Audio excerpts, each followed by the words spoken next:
Olá, graça e paz. Mais uma vez aqui para o quinto vídeo da série sobre temas importantes. Hoje falando sobre a pergunta, tentando responder a pergunta: merece confiança a Bíblia? Merece de fato confiança o texto sagrado? É a Bíblia um livro seguro, já que foi escrita por homens? Será que a Bíblia não foi alterada? Seja lá qual for a sua opinião sobre a Bíblia, ela só pode ter três fontes. A primeira você a leu, ouviu alguém ler, examinou, ouviu alguém explicar e acreditou, ou não. A segunda é que você abraçou a opinião, o pressuposto de alguém da sua confiança, que você admira, ou de algum livro que você leu. E assim sendo, sua decisão foi de não acreditar ou acreditar na pessoa que goza da sua confiança. A terceira opinião é que você tem um pressuposto filosófico, ou religioso, ou um preconceito contra a Bíblia, devido a alguma experiência que você não gostou, ou mesmo sem a ter lido, está disposto a sustentar o pressuposto de não confiar na Bíblia e ponto final. A verdade é que qualquer pessoa que leva em consideração a pessoa de Deus, a vida após a morte, as coisas do além, não pode passar desapercebida da Bíblia. Assim sendo, há tantos crédulos como incrédulos, diferindo opiniões sobre a Bíblia. Porém, estas opiniões serão vazias se não tiverem argumentos. E serão ofensivas se os argumentos não forem inteligentes e verdadeiros. Bom, eu sou daqueles que crê na Bíblia, confia na Bíblia, mas pelos seguintes pressupostos ou argumentos. Primeiro, se você comparar os textos bíblicos com outros textos clássicos, como os que têm sido escritos, os textos sobre Sócrates, de Platão, Aristóteles, mesmo Sócrates não escreveu nada, mas Platão escreveu sobre ele. Pois muito bem, se você for pensar em confiabilidade de textos, você comparar esses textos clássicos, esses escritos desses filósofos, com a Bíblia Sagrada, você vai ter uma diferença gritante, vamos dizer até humilhante. Porque o que nós temos de Aristóteles, Platão, o que nós temos são apenas 7 manuscritos. E essas cópias, as cópias mais antigas, datam de 1000 anos depois de Platão. Observe isso, 1000 anos depois de Platão. O que nós temos de Aristóteles são 49 manuscritos, que datam de 1400 anos depois de Aristóteles. No entanto, nós temos hoje só nas línguas originais, somente nas línguas originais, mais de 5.500 cópias da Bíblia. Se somarmos com os manuscritos em outras línguas, este número sobe para mais de 24.000 cópias ou manuscritos. Ou seja, a Bíblia é o livro mais documentado que existe na face da Terra, mais seguro em termos de literatura. E enquanto que as cópias de Platão e Aristóteles têm um intervalo de tempo de mais de 1000 anos depois deles, os manuscritos da Bíblia têm um intervalo. Nós temos manuscritos da Bíblia com um intervalo de apenas 25 anos depois da morte de Cristo. Se o texto bíblico historicamente não merece confiança, muito menos o escrito de Platão e Aristóteles. Segundo argumento, porque eu creio na Bíblia, por causa da autoridade envolvida nela e sobre ela. A Bíblia apresenta à humanidade o maior homem que ela já viu e ouviu, Jesus Cristo. Isto ela o faz de Gênesis ao Apocalipse, e o próprio Jesus afirmou que as Escrituras testificam dele. Assim sendo, todos os livros da Bíblia falam de Jesus. Em Gênesis, Jesus é o descendente da mulher. Em Êxodo, ele é o Cordeiro Pascual. Em Levítico, é o sacrifício expiatório. Em Número, ele é a rocha ferida. Em Deuteronômio, é o profeta maior que Moisés. Em Josué, é o príncipe dos exércitos do Senhor. Em Juízes, é o legislador. Em Ruth, é remedor divino. 1 e 2 Samuel, é o rei esperado e confirmado. 1 e 2 Crônicas, é o descendente de Davi. Em Esdras, é o ensinador divino. Em Neemias, é o edificador. Em Esté, é a providência de Deus. Em Jó, é o redentor que vive. Em Salmos, ele é o rei da glória. Em Eclesiastes e em Provérbios, é a sabedoria de Deus. Em Eclesiastes, é o pregador por excelência. Em Cânticos, analogicamente, é o amado.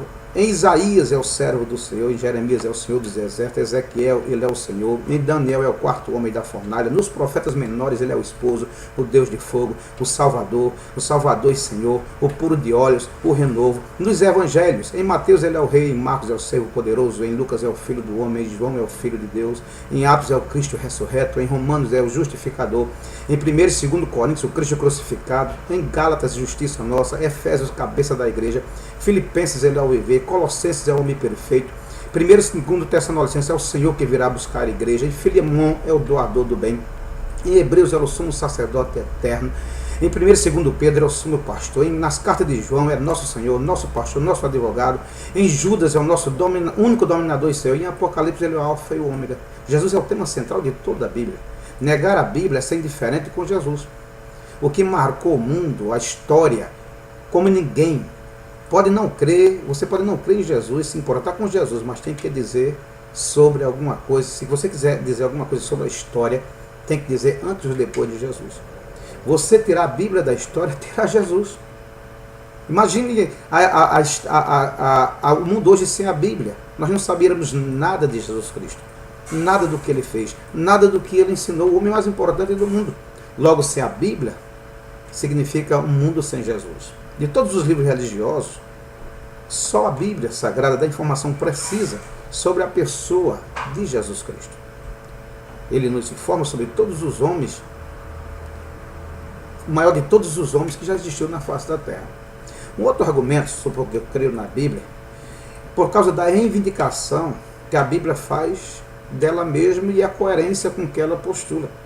Se você ler em 2 Timóteo 3, 16 e 17, a Bíblia diz assim: toda a escritura é divinamente inspirada e proveitosa para inspirar, para redarguir, para corrigir, para instruir em justiça, para que o homem de Deus seja perfeito e perfeitamente instruído por toda boa obra. Apocalipse 1:1 diz assim: revelação de Jesus Cristo, o qual Deus lhe deu, para mostrar aos seus servos as coisas que brevemente devem acontecer, e pelo seu anjo as enviou e as notificou João, seu servo. Segundo Samuel 23, 1 e 2, tem as seguintes palavras: e estas são as outras palavras de Davi. Diz Davi, filho de Jessé, e diz o homem que foi levantado em altura, ungido de Deus, de Jacó, e o suave em salmos de Israel. O Espírito do Senhor falou por mim, e a sua palavra está na minha boca. O profeta Isaías disse assim: assim diz o Senhor dos exércitos.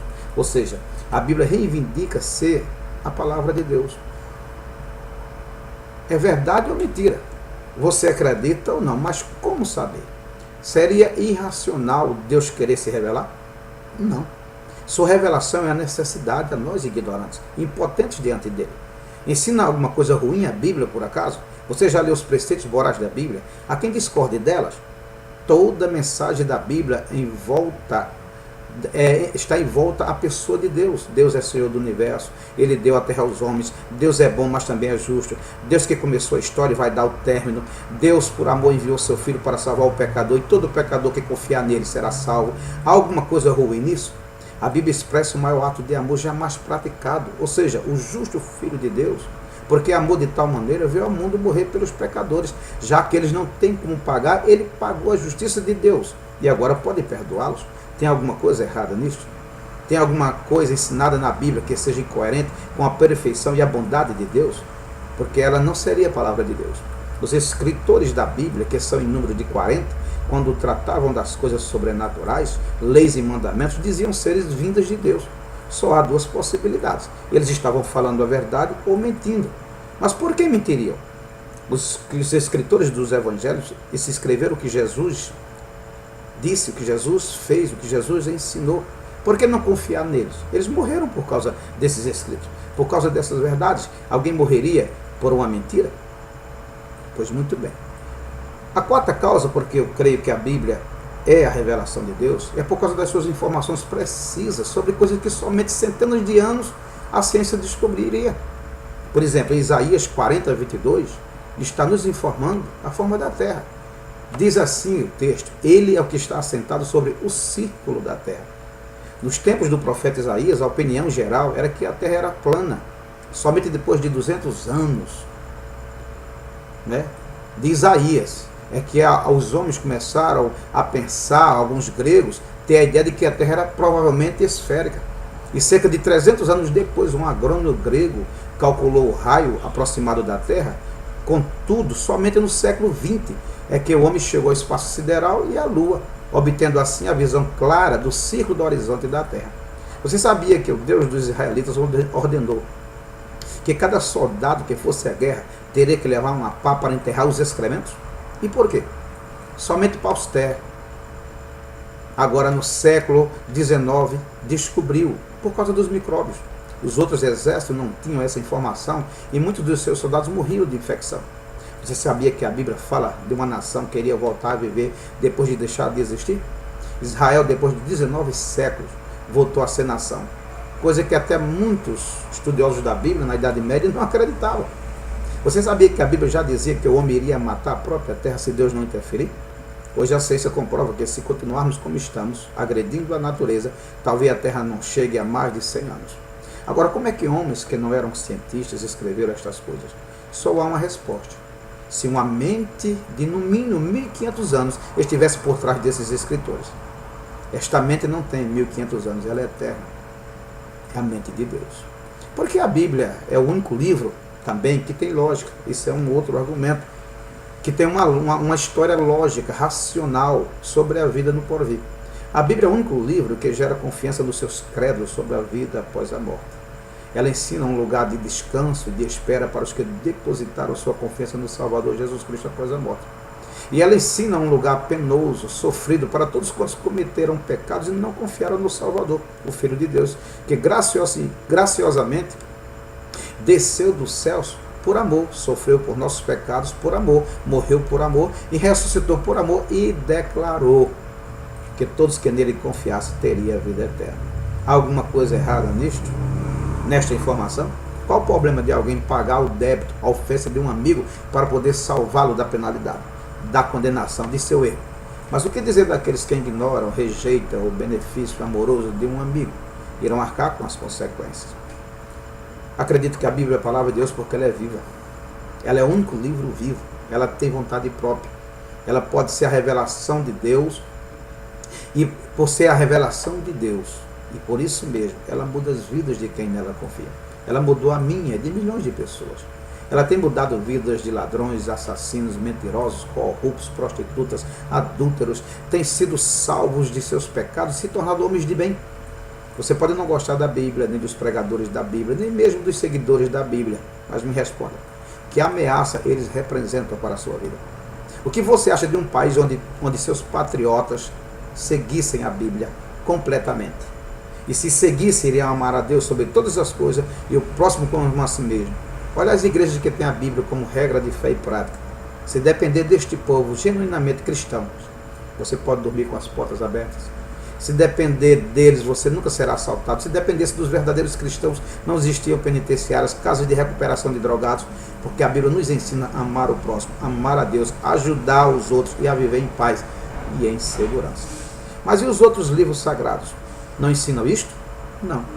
Infelizmente, há muita gente boa morrendo por causa de seu vício e não se esforça para deixar porque crê no livro que ele ensina que vai reencarnar numa vida melhor. Porque há todos os anos milhões de religiosos que vão para o carnaval, se prostituem, se embebedam, brigam e até morrem, confiando na religião que diz que na quarta-feira haverá cinzas na sua cara e a absolvição de um homem resolverá o problema dos seus pecados, preparando-o para o próximo carnaval. Isso é incoerente, isso é maldoso, isso é funesto. Você pode não crer na Bíblia, é um direito seu.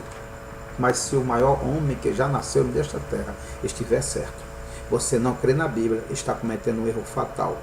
Veja o que ele disse. Mateus 22 e 29, Jesus Cristo disse: errais, não conhecendo as Escrituras nem o poder de Deus. João 5,39 ele diz: examinais as Escrituras, cuidais, pois ter nelas a vida eterna, e são elas que de mim testificam. Mateus 16 e 26 Jesus diz: pois que aproveita ao homem ganhar o mundo inteiro e perder a sua alma? O que dará ao homem recompensa da sua alma? Pense bem, leia a Bíblia. Pense bem, procure uma igreja que seja genuinamente bíblica. Aprenda sobre a Bíblia, ela é a palavra eterna de Deus. Alguns dizem que não confiam na Bíblia, porque foi escrita por homens. E daí? A história do Brasil foi escrita por homens, as regras de segurança pessoal foram escritas por homens, os remédios que foram doenças foram escritos por homens. Agora, Os homens que escreveram a Bíblia diziam que escreviam o que Deus lhe revelava. Vá pesquisar a vida destes homens que escreveram a Bíblia. Mais que isso, ou era verdade ou era mentira o que eles escreveram. O que Deus revelou, revelou. Agora, basta você provar que eles mentiram, que Deus não revelou. Basta você provar isso, que eu mesmo deixo de seguir a Bíblia, que eu deixo de confiar na Bíblia. Qual o problema de um Deus que quer usar homens para revelar a sua vontade? O juiz e o delegado mandam o escrivão escrever, mas a assinatura do juiz e do delegado autentica como palavras suas. Homens escreveram a Bíblia, mas a coerência dos escritos, o cumprimento das profecias e a mudança e a esperança que ela provoca nos que nela confia, autentica a Bíblia como sendo a palavra de Deus. Deus te abençoe.